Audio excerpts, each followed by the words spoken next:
Hello students, आप सभी का स्वागत है आपके अपने यूट्यूब चैनल सिग्मा 57 पर।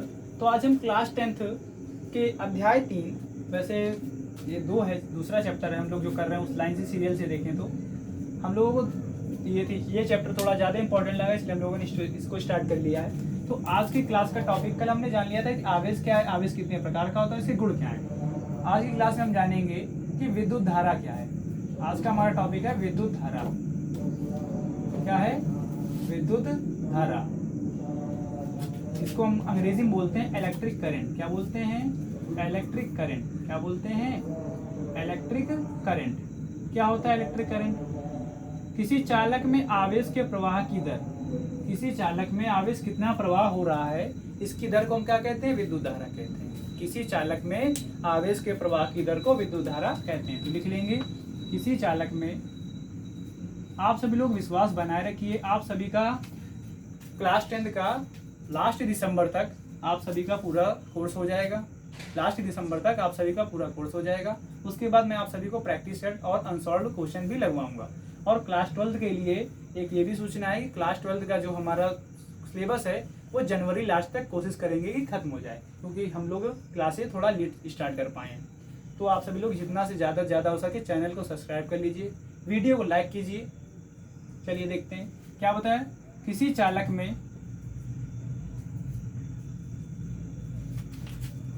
में आवेश के प्रवाह की दर को, किसी चालक में आवेश प्रवाह की दर को, आवेश प्रवाह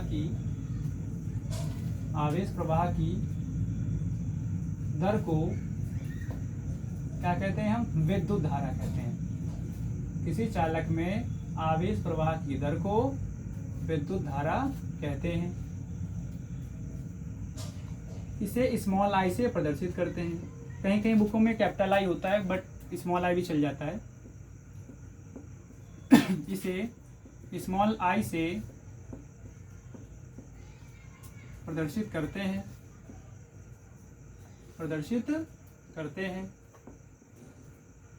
इसका मात्रक एम्पियर होता है।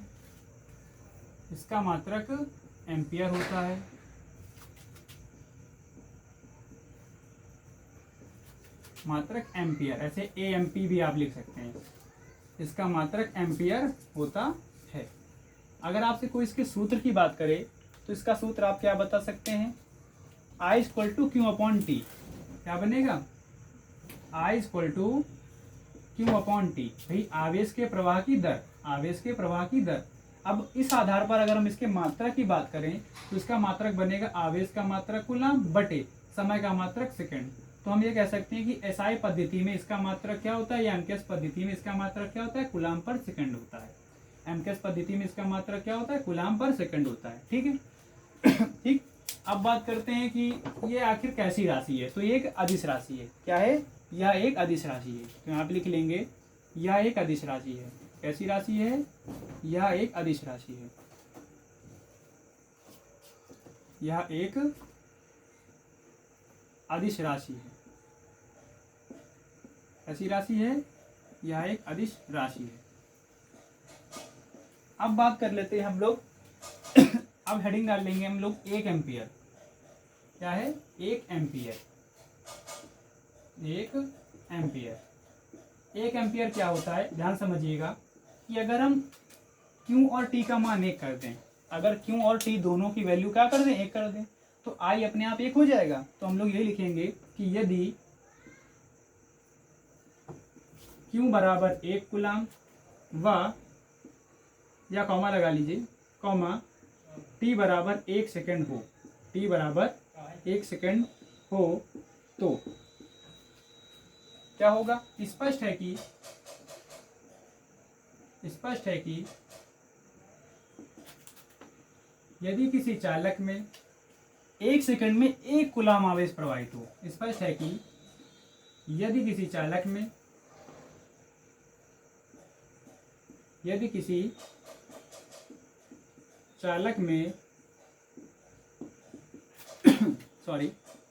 सेकंड में 1 कूलम आवेश प्रवाहित हो, 1 कूलाम आवेश प्रवाहित हो तो उस चालक में प्रवाहित धारा, तो उस चालक में प्रवाहित धारा का मान, प्रवाहित धारा का मान कितना होगा? 1 एम्पियर होगा। प्रवाहित धारा का मान 1 एम्पियर होगा। ठीक है, तो क्या जाना हमने विद्युत धारा के बारे में कि किसी चालक में आवेश के प्रवाह की दर को विद्युत धारा कहते हैं और इसे स्मॉल आई से प्रदर्शित करते हैं। इसका मात्रक एम्पियर होता है। यह एक अदिश राशि है। इसका सूत्र की बात करें तो I = Q/T। इस आधार पर इसका मात्रक निकलेगा कूलाम पर सेकंड। 1 एम्पियर क्या होता है? यदि Q और T दोनों एक हो, यदि Q 1 कूलाम और T 1 सेकंड हो, तो स्पष्ट है कि यदि किसी चालक में 1 सेकंड में 1 कूलाम आवेश प्रवाहित हो तो उस चालक में प्रवाहित धारा का मान 1 एम्पियर होगा। अब देखिए हम लोग बढ़ते हैं अगले टॉपिक की ओर, जो है हमारा विद्युत विभव। क्या है? विद्युत विभव। आप सभी लोग इसका स्क्रीनशॉट ले लीजिए। अब हमारा अगला टॉपिक है वैद्युत विभव।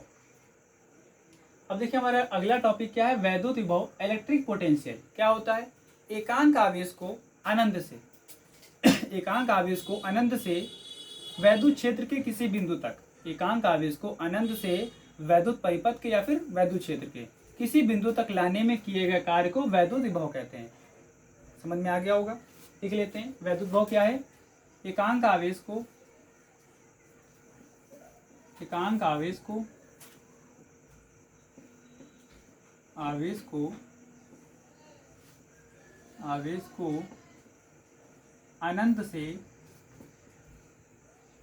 अनंत से वैद्युत क्षेत्र के या वैद्युत परिपथ, क्या आप लोग जो लिखना चाहें लिख सकते हैं, वैद्युत क्षेत्र के किसी बिंदु तक लाने में किए गए कार्य को, किसी बिंदु तक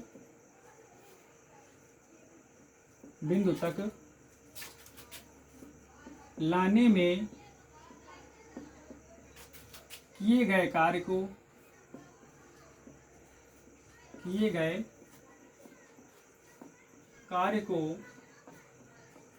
हम क्या कहते हैं बेटा?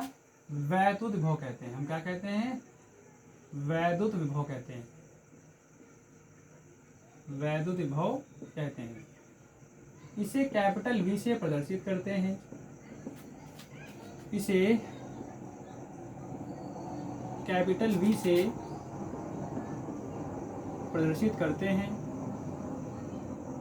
इसे कैपिटल V से प्रदर्शित करते हैं। इसका मात्रक वोल्ट होता है। इसका मात्रक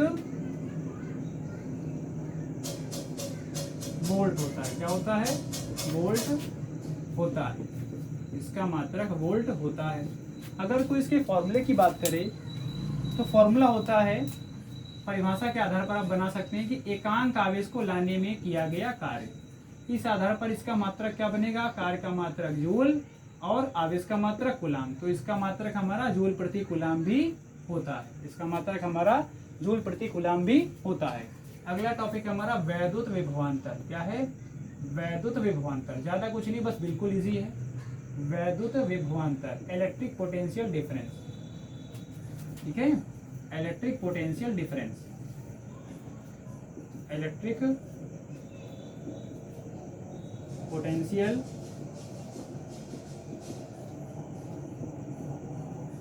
डिफरेंस क्या होता है? वैद्युत विभवांतर, इलेक्ट्रिक पोटेंशियल डिफरेंस। सेम वही है, बस अनंत से वैद्युत क्षेत्र के किसी बिंदु तक ला रहे थे। अब इसमें क्या होगा कि एकांक आवेश को अनंत से वैद्युत क्षेत्र के एक बिंदु से दूसरे बिंदु तक, क्या होगा? एकांक आवेश को एक बिंदु से दूसरे बिंदु तक, यहाँ पे अनंत से ला रहे थे, यहाँ पे हम एक बिंदु से दूसरे बिंदु तक ले जाएंगे वैद्युत विभवांतर में। तो एकांक आवेश को एक बिंदु से दूसरे बिंदु तक ले जाने में किए गए कार्य को उन दोनों बिंदुओं के बीच वैद्युत विभवांतर कहते हैं। तो लिख लेंगे एकांक आवेश को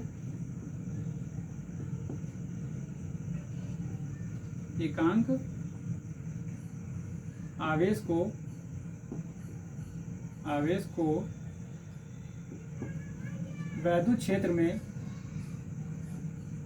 एकांक आवेश को वैद्युत क्षेत्र में किसी एक बिंदु से किसी एक बिंदु से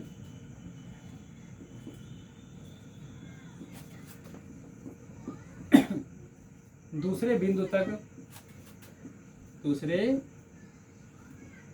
तक लाने में किए गए कार्य को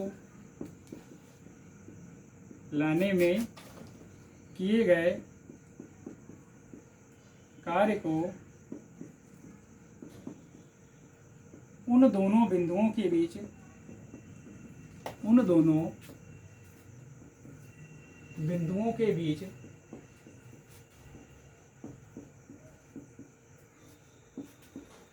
वैद्युत विभवांतर कहते हैं। और इसका मात्रक भी क्या होता है? वोल्ट होता है। वैद्युत विभवांतर कहते हैं, इसका मात्रक वोल्ट होता है। और इसे डेल्टा वी से प्रदर्शित करते हैं। इसे डेल्टा वी से प्रदर्शित करते हैं। अब अगला टॉपिक है हमारा, अगली हेडिंग है 1 वोल्ट। क्या है? इसी आधार पर अगला हेडिंग है हमारी 1 वोल्ट। तो क्या होता है 1 वोल्ट? जरा ध्यान समझिएगा। अगर हम यहाँ से फॉर्मूला बनाए डेल्टा वी का, तो डेल्टा वी बराबर क्या होगा? Delta W upon Q. क्या होगा? Delta W upon Q. इसका फॉर्मूला मैं यहाँ पे लिख दे रहा हूँ, आप लोग लिख लीजिएगा। डेल्टा वी का फॉर्मूला मैं यहाँ लिख दे रहा हूँ, आप लोग इसके नीचे लिख लीजिएगा। डेल्टा वी इक्वल टू क्या होगा? Delta W upon Q. मात्रक इसका भी क्या बनेगा? जूल प्रति कूलाम। अब देखिए सिंपल सी बात है कि अगर एकांक आवेश को एक बिंदु से दूसरे बिंदु तक ले जाने में 1 जूल कार्य करना पड़े, तो उन दोनों बिंदुओं के बीच वैद्युत विभवांतर कितना होगा? 1 वोल्ट होगा। तो हम लोग ये लिखेंगे कि यदि डेल्टा डब्ल्यू बराबर 1 जूल, क्यू बराबर 1 कूलाम हो तो स्पष्ट है कि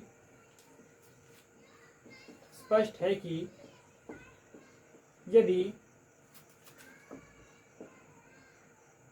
1 कूलाम आवेश को